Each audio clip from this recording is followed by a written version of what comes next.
इस लेक्चर में हम एक्सरसाइज 2.1 का क्वेश्चन 1 और उसका पार्ट 11 डिस्कस करेंगे। तो देखते हैं क्वेश्चन 1।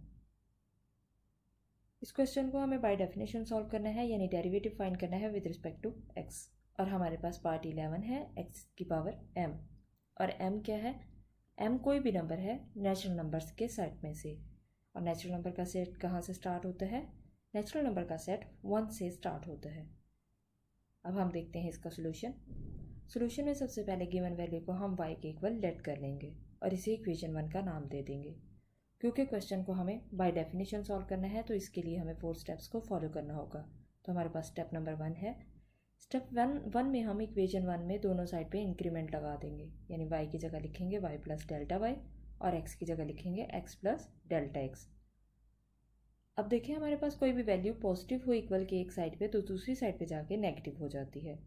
तो हम y को दूसरी साइड पे मूव करेंगे तो ये क्या हो जाएगा? नेगेटिव y हो जाएगा और हम इसे इक्वेशन 2 का नाम दे देंगे। अब हम देखते हैं इसका स्टेप नंबर 2।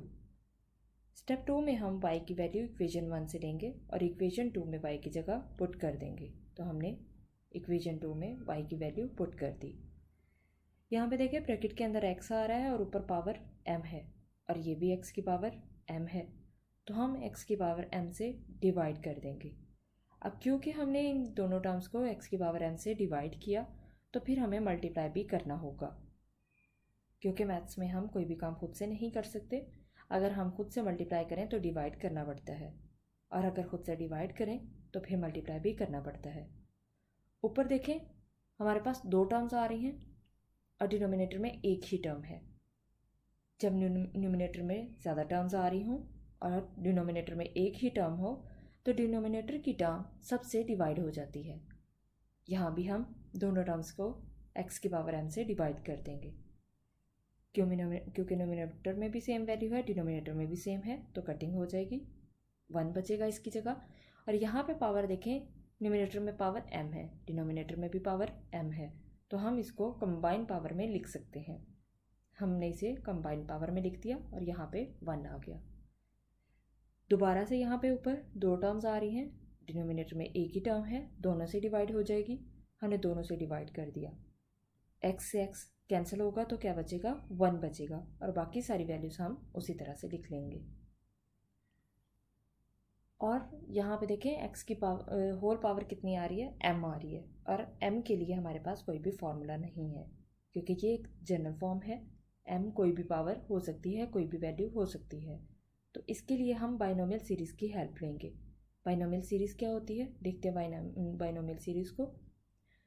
ये बाइनोमियल सीरीज़ की जनरल फॉर्म है 1 plus x whole power n। यहाँ पे n क्या है? हमारे पास n m के इक्वल है, और हमारे पास x किसके इक्वल है? ये जो x दिया गया है ये हमारे पास x होगा डेल्टा x ओवर x के इक्वल। इसका मतलब कि यहाँ इस वैल्यू में जहाँ जहाँ n आ रहा है वहाँ पे हम m लिखेंगे, और जहाँ पे x आ रहा है वहाँ पे हम डेल्टा x ओवर x लिखेंगे। तो यहाँ पे देखें ये x की पावर m बाहर आ रही थी, वो हमने उसी तरह से लिख दी। और यहाँ पे अब हम इसको एक्सपेंड कर रहे हैं तो ये 1 आ गया उसी तरह से, प्लस n आ रहा था तो n की जगह हमारे पास क्या है? m है, हमने m लिख दिया। x की जगह डेल्टा x ओवर x है हमारे पास, प्लस n आ रहा है, n की जगह m आ जाएगा, ये भी n आ रहा है, n की जगह m आ गया।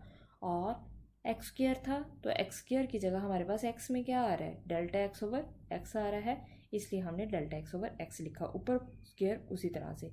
क्योंकि यहाँ पे -1 आ रहा है एंड पे, तो हमने -1 उसी तरह से लिख दिया।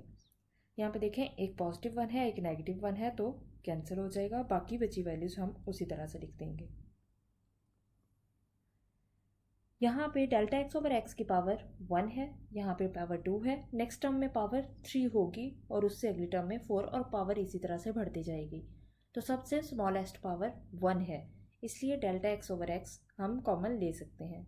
हमने delta x over x common ले लिया। फर्स्ट टर्म यहाँ से देखें क्या बची? m आ जाएगा, बाकी टर्म यहाँ पे वैसे ही आ गई है। और यहाँ पे पावर 2 थी, एक पावर चली गई बाहर कॉमन में, तो यहाँ पे एक power delta x over x रह जाएगी। अब हम देखते हैं इसका स्टेप नंबर 3। स्टेप 3 में हम दोनों साइड को डेल्टा x से डिवाइड कर देंगे। हमने डेल्टा एक्स से डिवाइड कर दिया, क्योंकि न्यूमिनेटर में भी डेल्टा एक्स है और डिनोमिनेटर में भी डेल्टा एक्स है, तो डेल्टा एक्स से डेल्टा एक्स कैंसिल हो जाएगा और बाकी टर्म्स हम उसी तरह से लिख लेंगे।